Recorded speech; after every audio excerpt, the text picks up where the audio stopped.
Definition of cognitive psychology and the history of cognitive psychology.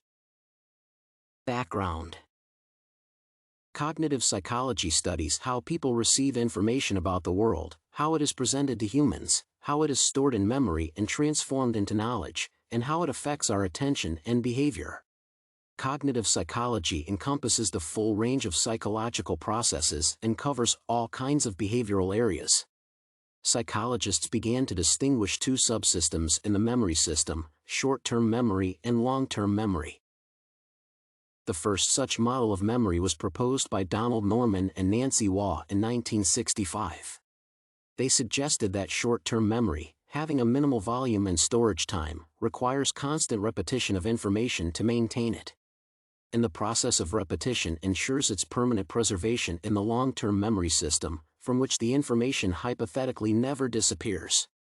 In 1968, Richard Atkinson and Richard Schifrin added another block to this model, the ultratemporal memory, where information is retained for a short time to maintain the continuity of the perceptual process. The three subsystems of memory, in which data is stored for a certain amount of time, have been studied separately.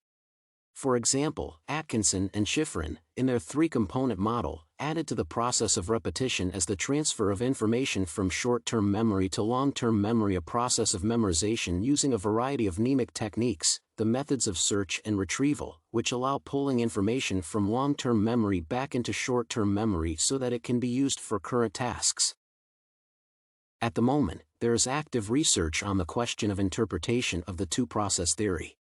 The definition of the determining properties of thought processes depends on which variation is considered correct.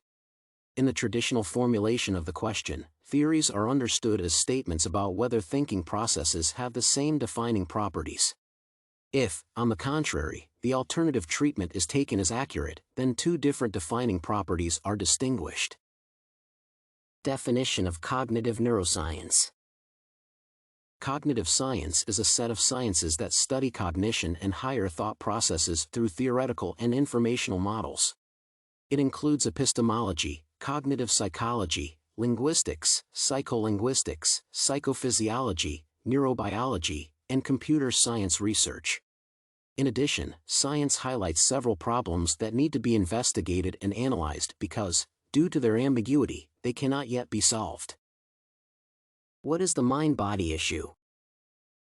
One such problem is the mind-body issue, which examines what the relationship between mind and body is. In other words, what is the relationship between mental and physical properties? Humans have properties that the physical sciences talk about having. These physical properties include size, weight, shape, color, and movement in time and space. But they also have mental properties that we do not attribute to ordinary physical objects. These properties include consciousness and intentionality. The basic foundational principles of cognitive psychology must be followed to investigate problems.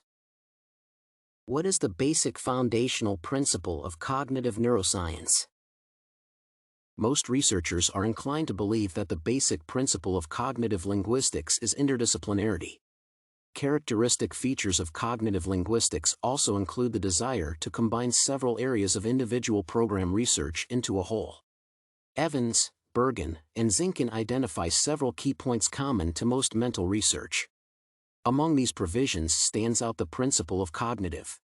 It is necessary to draw on data on thinking and the brain from other disciplines when researching and describing general rules. Thus, interdisciplinarity should be seen as a fundamental feature of cognitive linguistics. What is the relationship between neuroscience and cognitive psychology? The point is that it is the study of the human brain that contributes to the understanding of the basic principles of psychology and allows us to establish the relationship between the brain and cognitive behavior.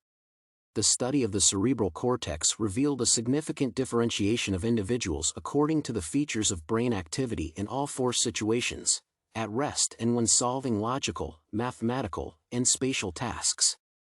The early studies of the brain laid the foundation for the science itself and allowed building the basis in the form of the theories described above. For example, it helped the study of depression.